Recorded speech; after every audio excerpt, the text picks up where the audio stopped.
Assalamualaikum warahmatullahi wabarakatuh. Waalaikumsalam warahmatullahi wabarakatuh.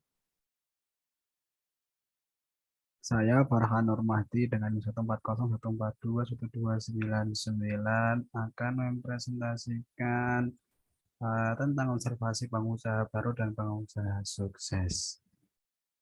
Oke, kita lanjut ke slide selanjutnya.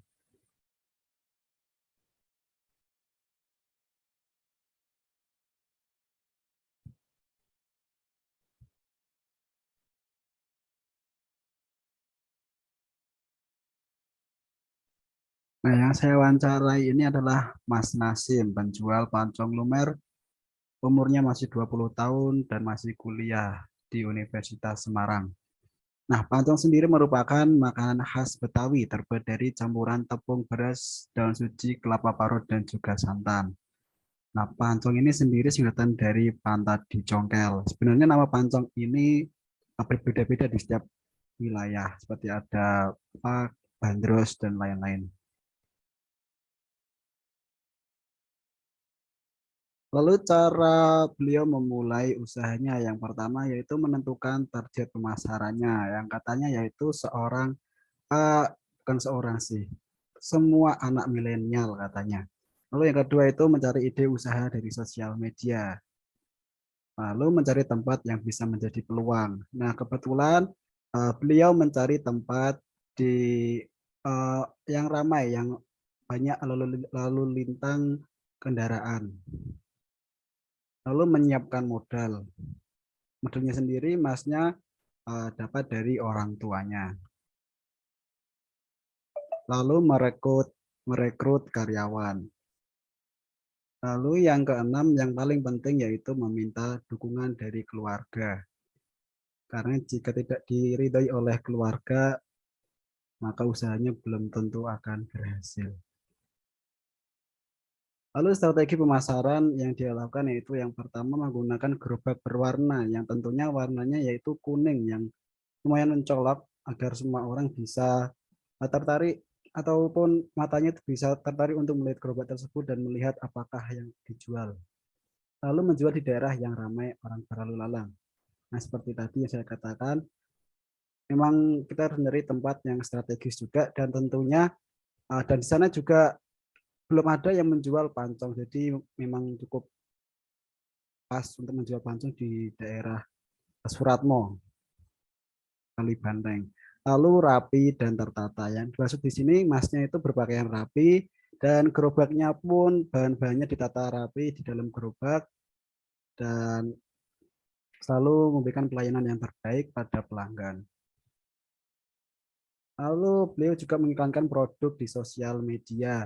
Nah, dia juga mengiklankan ke Facebook, ke WA, dan di IG juga. Lalu menawarkan produk kepada teman dan saudara. Nah, ini juga merupakan strategi yang cukup bagus. Kita juga bisa menawarkan kepada teman ataupun saudara, ya jadi menjadi pelanggan tetap. Lalu juga mendaftar Shopee Food Merchant. Tidak dimungkiri lagi jika Shopee Food ini sudah banyak digandrungi oleh anak milenial, jadi memang cukup bagus strategi pemasaran yang dilakukan oleh Mas Nasim ini. Lalu omsetnya sendiri yaitu 300 sampai 400 ribu per hari. Ini katakan lumayan lah untuk baru buka usaha. Lalu kendala yang dihadapi ketika awal memulai, sepi pembeli, jadi banyak bahan yang terbuang sia-sia. Karena di sini bahan-bahannya itu katanya hanya dapat bertahan 1 hari saja. Nah, ini yang kedua itu terguyur hujan. Memang tempatnya strategis, tetapi beliau membawa perdagangan menggunakan gerobak. Jadi ya terkadang dia juga tutup lebih awal jika ada hujan. Ya cukup disayangkan juga. Lalu yang ketiga dan pastinya banyak kritikan dari konsumen. Katanya banyak yang katanya ya kurang gimana, terlalu manis atau gimana. Itu juga menjadi semangat dia untuk terus berinovasi ataupun terus untuk agar apa ya agar produknya itu menjadi lebih baik. Lalu saran dari penjual yaitu fokus pada tujuan yang ingin dicapai. Yang kedua pintar membagi waktu. Ini pasti pintar bagi waktu karena beliau juga seorang mahasiswa dan dia malamnya juga berjualan. Jadi memang kita harus manajemen waktunya harus lebih bagus. Yang ketiga itu sesuaikan usaha dengan modal yang dimiliki. Nah, jadi maksudnya dari penjual yaitu kalau memang kita mempunyai modal yang segini, janganlah muluk-muluk mencari usaha yang membutuhkan modal yang besar. Lalu mengorbankan waktu bermain, cari peluang usaha yang banyak diminati. Nah, ini dengan cara kita market validation itu juga bisa untuk mencari peluang usaha yang banyak diminati. Dan yang terakhir itulah melakukan inovasi pada produk tersebut. Nah, masnya juga itu ketika mengadopsi konsep cara pembuatan pancong, dia juga berinovasi pada topping yang diberikan pada produk tersebut. Lalu tokoh pengusaha yang terkenal di nasional mungkin tidak tahu dengan namanya Michael Budi Hartono. Dia merupakan pengusaha kelahiran Semarang, Jawa Tengah pada 2 Oktober 1939. Memiliki nama lengkap Michael Budi Hartono dan nama Mandarin Ui Hian Xiang.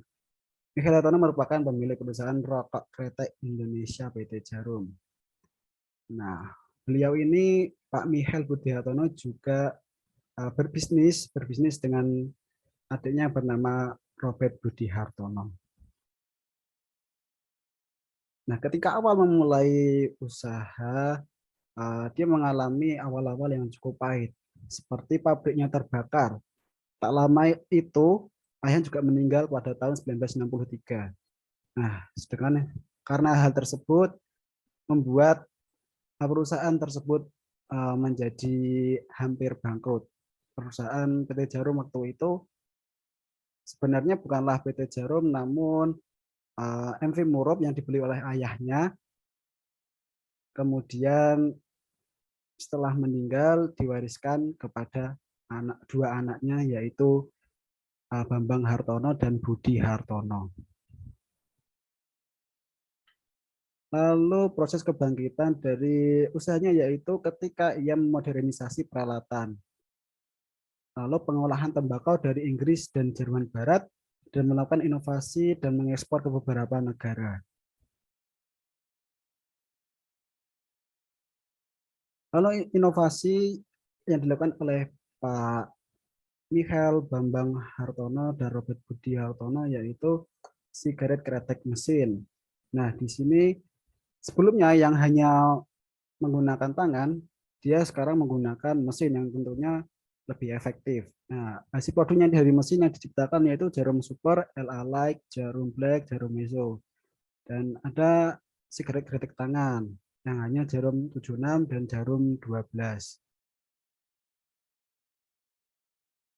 Lalu tidak puas dengan hanya rokok, dia mengekspansi bisnisnya dengan berbagai sektor. Yang pertama di sektor perbankan, itu ada BCA. Di sektor elektronik, dia memiliki merek dagang Polytron. Dan di pasar startup, dia memiliki tiket.com dan blibli.com. Dan di bidang olahraga, ada PB Jarum bulu tangkis. Sebenarnya masih ada banyak lagi yang dia usaha untuk mengembangkan bisnisnya. Nah, kekayaannya sendiri bersama saudaranya itu mencapai 99,8 triliun. Ini daftar pustaka. Nah, sekian yang dapat saya sampaikan. Wassalamualaikum warahmatullahi wabarakatuh. Waalaikumsalam warahmatullahi wabarakatuh.